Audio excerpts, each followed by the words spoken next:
मेरी शादी के 6 महीने बाद ही मेरे पति का एक्सीडेंट में मौत हो गई। मेरे लिए इससे बुरा दिन और कोई नहीं था। मेरे पति के जाने के बाद मेरी जेठानी ने मेरे पति का अंतिम दर्शन भी नहीं करने दिया। उससे पहले ही मुझे घर से निकाल दिया। मुझे मजबूरन अपने मायके जाना पड़ा। लेकिन जब मैं मायके पहुंची, मेरे पापा ने एक ऐसे शख्स को दिखाया जो कोई और नहीं, मेरा अपना, जिसको देखकर मैं चौंक गई। ऐसे कैसे हो सकता है? मेरा नाम ज्योति है और मैंने दीपक से अपनी मर्जी से शादी करी थी। दीपक और मैं कॉलेज में मिले थे।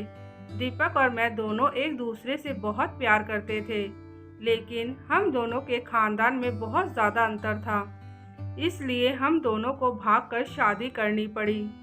दीपक और मैंने कोर्ट मैरिज करके शादी कर ली, क्योंकि मैंने दीपक से सच्चे दिल से प्यार किया था। इसलिए मुझे कोई फर्क नहीं पड़ता था कि वह अमीर है या गरीब। दीपक के घर में दीपक के बड़े भैया और भाभी थी। दीपक के मम्मी पापा पहले ही गुजर चुके थे। जब दीपक मुझे शादी करके अपने घर लेकर गया, मुझे लगा शायद उसके भैया और भाभी हमसे नाराज होंगे। लेकिन जब दीपक मुझे लेकर घर पहुंचा, दीपक की भाभी और भैया बहुत खुश थे। दीपक की भाभी हम दोनों का स्वागत करने के लिए बहुत अच्छे से तैयारी करके रखा था और उन्होंने मेरी बहुत अच्छे से स्वागत करी थी। मैं दीपक के भैया भाभी के बर्ताव से बहुत ज़्यादा खुश थी, क्योंकि अगर दीपक के बड़े भैया और भाभी नाराज़ होते तो मेरा यहाँ पर गुजारा करना बहुत मुश्किल हो जाता, क्योंकि दीपक अभी काम नहीं करता था। क्योंकि दीपक अभी कॉलेज के फाइनल ईयर में था। वह अपनी पढ़ाई पर ध्यान दे रहा था ताकि पढ़ाई कंप्लीट करने के बाद एक अच्छी सी जॉब कर पाए। मेरी शादी को 1 हफ्ता गुजर चुका था। मेरी जेठ और जेठानी दोनों बहुत खुश थे। मेरी जेठानी तो बहुत ही अच्छी थी। वह कहती, तुम भी कॉलेज चली जाया करो, घर में बैठकर तुम क्या करोगी, घर के काम तो मैं कर ही लेती हूँ। जेठानी की बात सुनकर मैंने भी कॉलेज जाना शुरू कर दिया। धीरे धीरे हमारी शादी को 6 महीने बीत गए, लेकिन अब मेरी जेठानी का स्वभाव कुछ ठीक नहीं लग रहा था। हर बात पर मेरे से गुस्सा करती, घर के सारे काम भी मुझसे करवाती, जिस कारण अब मैं कॉलेज नहीं जा पाती थी। दीपक को घर की सारी बातें मैं नहीं बताती थी।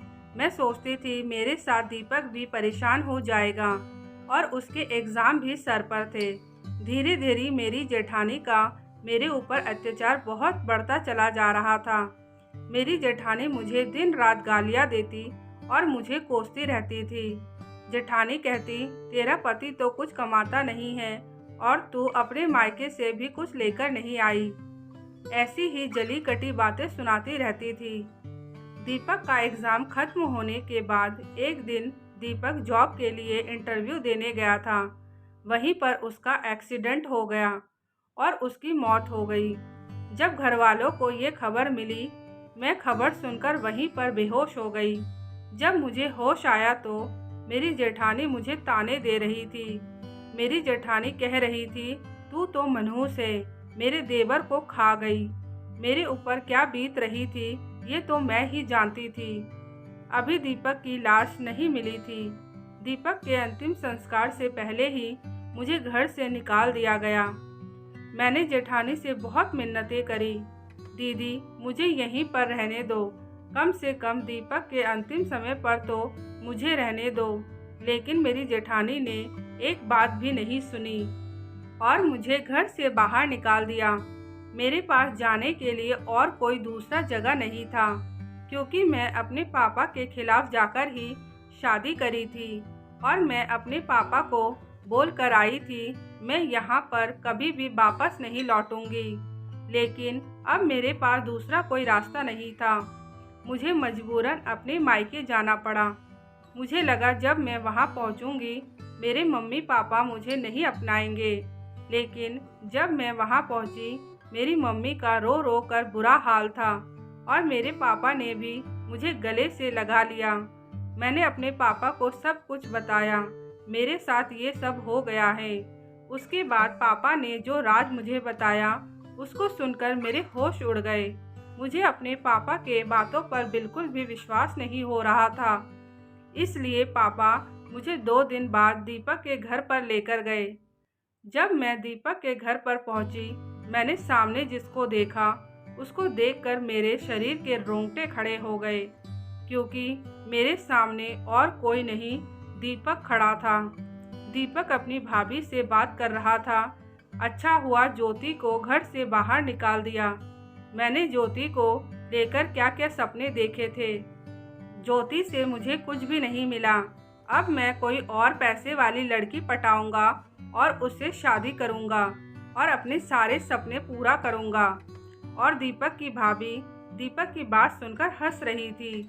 मुझे अपनी आंखों के ऊपर विश्वास नहीं हो रहा था। दरअसल पापा ने मुझे बताया, दीपक तुमसे कोई प्यार व्यार नहीं करता था। दीपक तुम्हारी दौलत के पीछे पड़ा हुआ था।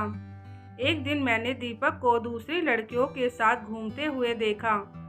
पापा कहने लगे, मैं दीपक की असलियत जानना चाहता था, इसलिए मैंने उसके दूसरे दिन मैंने दीपक को फ़ोन किया और मैंने उसे बताया मैंने अपनी सारी जायदाद अनाथ आश्रम को दे दिया।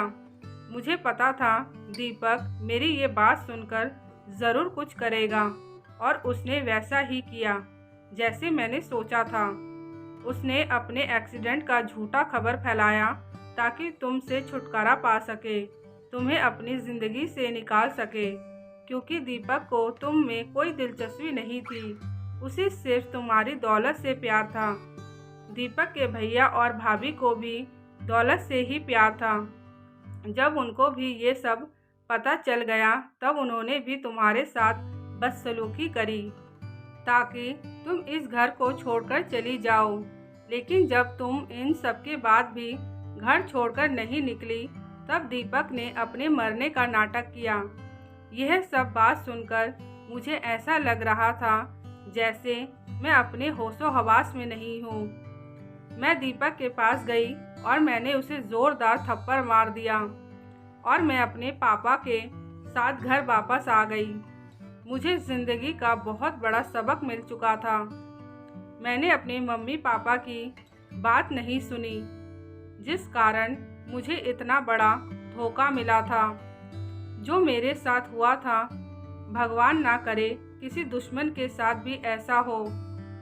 मेरे मम्मी पापा ने तो मुझे अपना लिया, लेकिन पता नहीं मेरे जैसे कितनी ज्योति को उसके माँ बाप नहीं अपनाते हैं।